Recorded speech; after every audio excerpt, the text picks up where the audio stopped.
Áudio 9 do livro Andarilha para o Senhor. Capítulo 6. Música vindo de cordas partidas.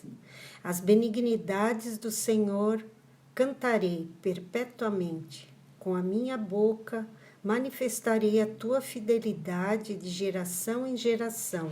Salmo 89, 1. Os alemães foram desmoralizados pela derrota. Seus lares haviam sido destruídos, e quando eles souberam a enormidade dos crimes de Hitler, dos quais muitos alemães não sabiam, eles encheram-se de desesperança. Ao voltarem para a pátria, sentiam que não tinham mais razão para viver. Amigos em Darmstadt ajudaram-me a arrendar um antigo campo de concentração para usar como abrigo para essas pessoas deslocadas. Não era grande, mas havia lugar para perto de 160 refugiados. E logo estava lotado e com uma longa lista de espera. Eu trabalhava em colaboração com o programa de refugiados da Igreja Luterana, no campo de Darmstadt. Desapareceu o arame farpado, flores, pintura de cores suaves e o amor de Deus no coração das pessoas transformaram um cruel campo em um refúgio onde as pessoas encontrariam novamente o caminho para a vida. A Irmandade Luterana de Maria, cujos membros tinham dedicado suas vidas a servir ao Senhor e aos espiritualmente famintos, assistia no trabalho junto às mulheres e crianças. Pastores e membros de diferentes igrejas ajudavam construindo casas. Eu estava viajando e ajudando a conseguir dinheiro para o trabalho. O campo estava superlotado. Alguns quartos estavam apinhados com diversas famílias. Ruídos e confusão reinavam por toda parte, enquanto as famílias, muitas sem homens porque tinham morrido na guerra, tentavam levar avante as mais básicas formas de vida. Muitas vezes eu atravessava o campo falando com pessoas solitárias e derrotadas e tentando dar-lhe esperança e alegria. Uma tarde eu avistei uma mulher idosa encolhida no canto de um quarto. Ela era obviamente nova no campo. Tinha sido posta naquele grande quarto com mais 3 famílias e lhe dissera que podia se instalar no canto. Lá ela se agachou, como uma criança abandonada, seu vestido velho e desbotado, apertado em torno do seu frágil e desgastado corpo.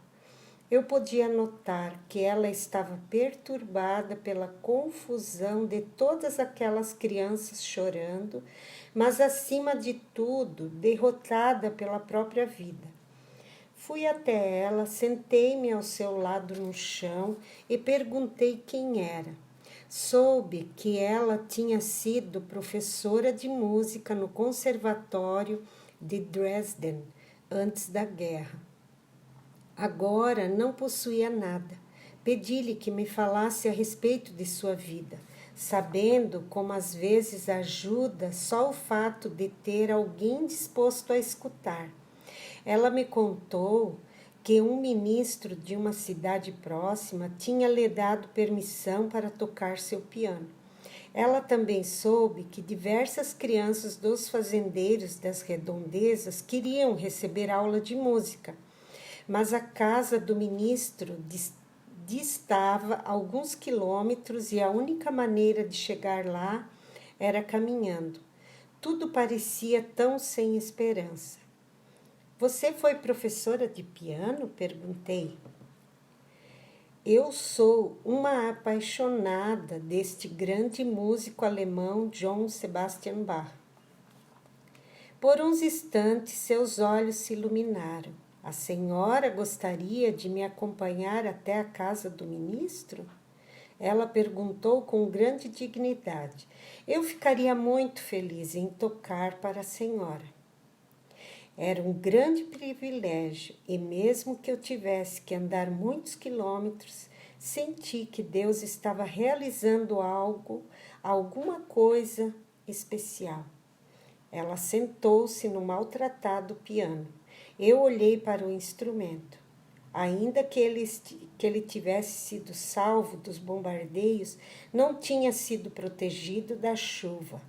As cordas apareciam através da caixa empenada e eu podia ver que estavam enferrujadas.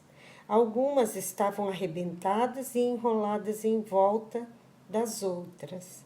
Os pedais há muito estavam quebrados e o teclado estava quase inteiramente sem o marfim. Se alguma das notas soasse, seria um milagre. Olhando para cima, a velha falou: o que é que a senhora gostaria que eu tocasse?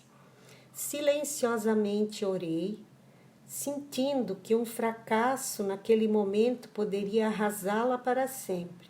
Então, para minha própria surpresa, ouvi-me dizendo: por favor, toque a fantasia cromática de Bach. Eu estava horrorizada.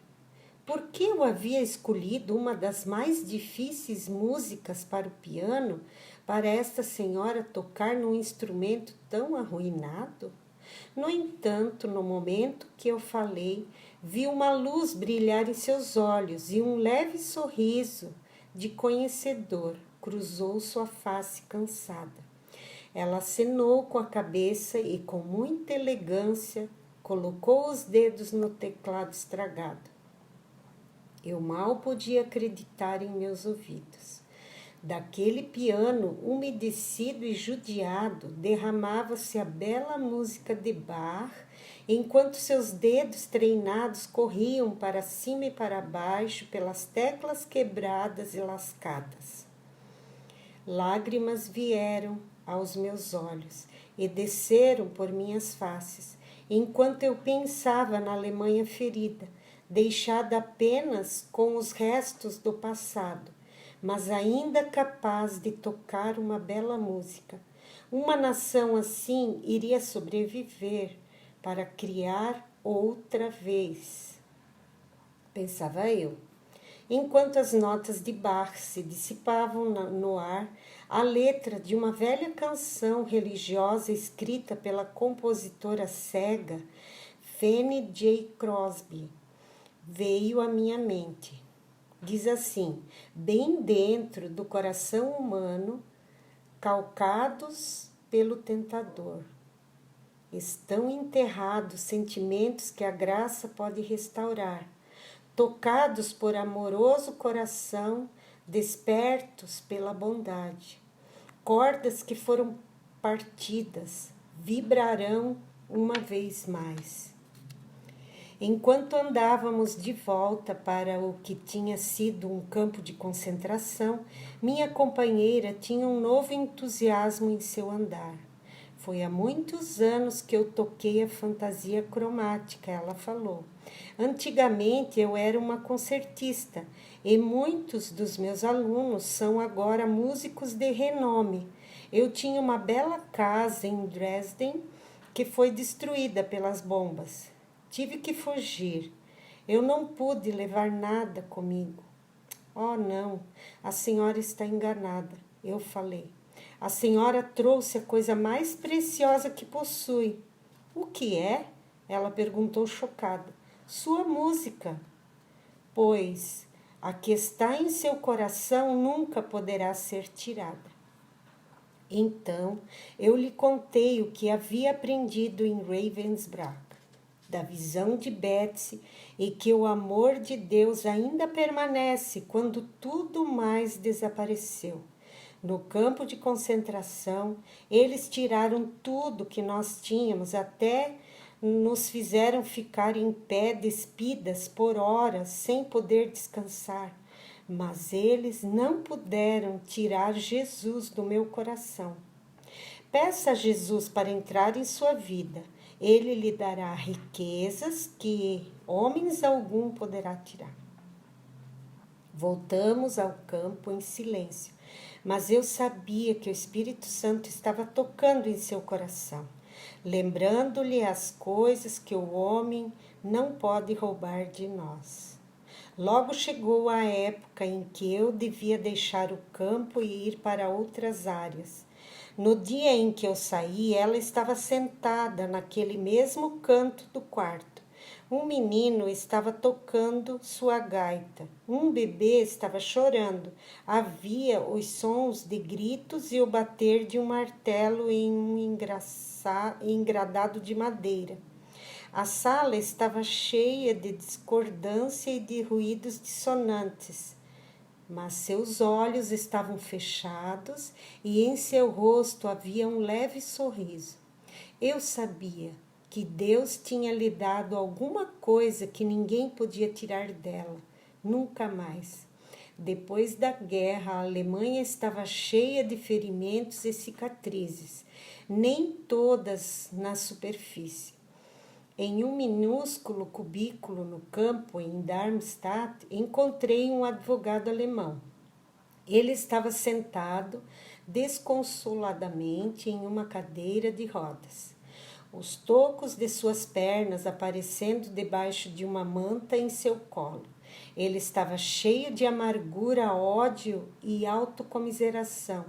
Ele me contou que havia sido antes um membro ativo de sua igreja luterana e que, quando garoto, tocava o sino da igreja na cidade onde vivia. Agora, a horrível injustiça da guerra havia levado suas pernas e ele estava amargurado contra Deus e os homens. Senti-me atraída por ele porque algumas de suas experiências eram semelhantes às minhas.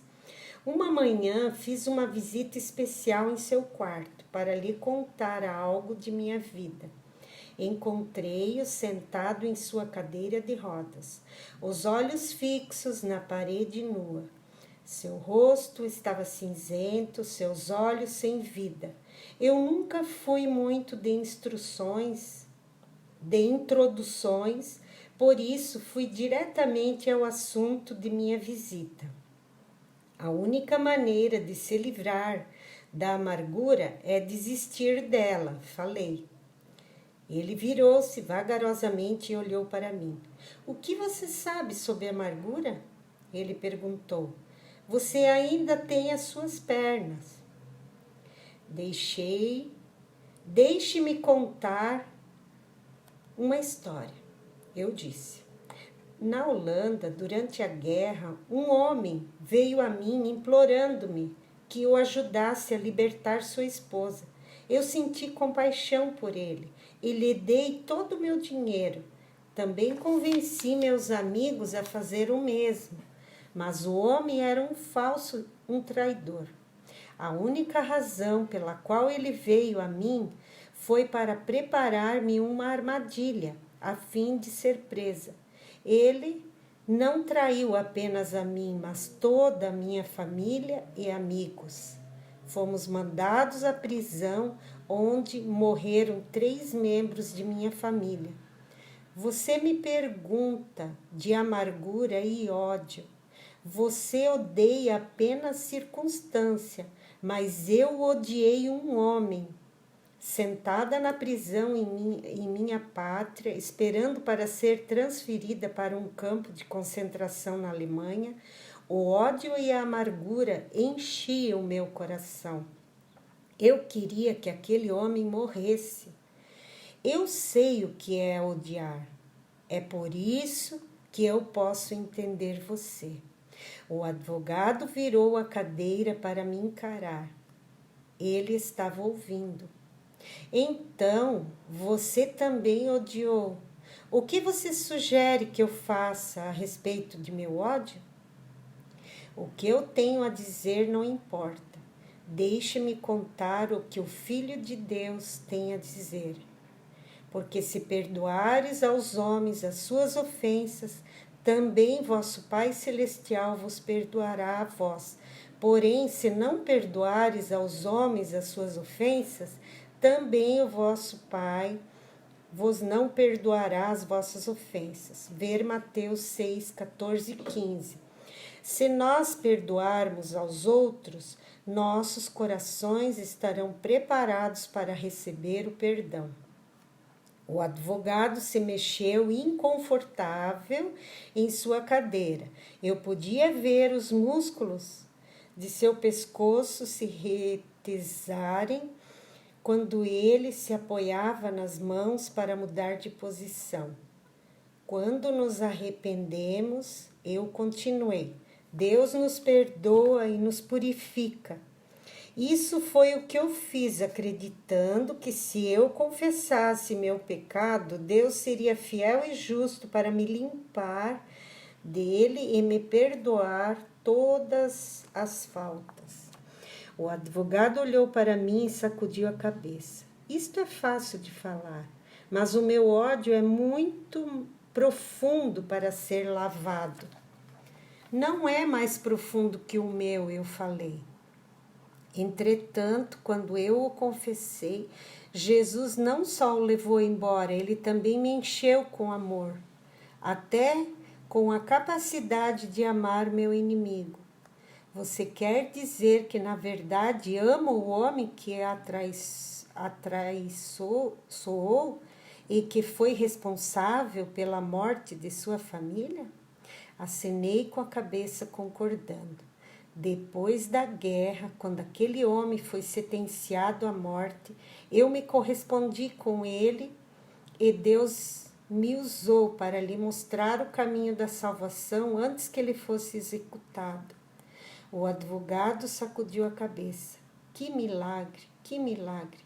Quer dizer que Jesus pode fazer isso com uma pessoa? Eu tenho que refletir bastante sobre isso. Como eu tinha aprendido a não forçar uma pessoa além de onde Deus a estivesse levando, me despedi de meu amigo e voltei para o meu quarto. 1 ano depois, eu estava em Darmstadt outra vez. Meus amigos tinham dado a esse homem um carro com controles especiais de maneira que ele pudesse dirigir sem pernas. Ele me recebeu na estação ferroviária para levar-me para o campo. Quando eu entrei no carro, ele sorriu do meu olhar espantado. Você me ensinou que Jesus é vencedor, ele falou. Agora, certamente, não tem medo de andar de carro com um homem que não tem pernas. Você tem razão, eu respondi. Eu não vou ter medo. Eu estou tão contente de vê-lo outra vez. Como vai indo? Muito bem, preciso dizer-lhe de início que eu entreguei a minha amargura a Deus, eu me arrependi e o Senhor fez exatamente o que você falou. Ele me perdoou e encheu meu coração com seu amor. Agora eu estou trabalhando no campo de refugiados e louvando a Deus porque Ele pode usar até um homem sem pernas, se ele se arrepende. Fez uma pausa e então continuou. Mas há uma coisa que eu preciso saber. Depois que você perdoou os seus inimigos, isso ficou resolvido de uma vez para sempre? Oh, não, eu respondi. Nesse mês mesmo, eu tive uma triste experiência com amigos que agiram como inimigos. Eles prometeram uma coisa, mas não mantiveram sua promessa. Na verdade, se aproveitaram de mim. No entanto, entreguei minha amargura ao Senhor, pedi perdão a Ele e Ele a levou. Nós estamos indo aos trancos por uma estrada esburacada. Nós estávamos indo aos trancos por uma estrada esburacada, mas o advogado prestava mais atenção em mim do que na direção. A amargura se foi de vez então? Não, na noite seguinte mesmo, às 4 horas, eu acordei e meu coração estava outra vez cheio de amargura. Eu pensei, como minha querida amiga pode agir como agiu? Mais uma vez, eu a levei ao Senhor. Ele encheu meu coração com seu amor, mas na noite seguinte voltou novamente. Eu estava tão desencorajada. Deus tinha me usado muitas vezes para ajudar pessoas a amar seus inimigos, e eu podia sempre dar o meu testemunho do que ele havia feito em minha vida, mas agora eu sentia-me derrotada. Então, lembrei-me de Efésios 6, 10 a 20, onde Paulo descreve a armadura de Deus. Ele disse que mesmo que você tenha chegado a um impasse, mantenha-se firme. Eu estava no impasse. Decidi então manter-me firme e a amargura e o ressentimento desapareceram. Corrie ten Boom: sem o Senhor Jesus não pode ser vitoriosa. Eu preciso do Senhor a cada momento. E eu aprendi que sou completamente dependente dele. Por causa disso, ele me fez rica. Nós estávamos exatamente chegando ao campo de refugiados e o meu amigo advogado estacionou em frente ao prédio. Desligou o motor e olhou para mim com um sorriso malicioso. Estou contente por saber isso, ele falou, porque algumas vezes minha velha amargura volta. Agora eu só tenho que me manter firme, pedir a vitória de Jesus sobre o medo e o ressentimento e amar mesmo quando não sentir vontade. Meu amigo tinha aprendido bem o segredo da vitória. Ela vem pela obediência.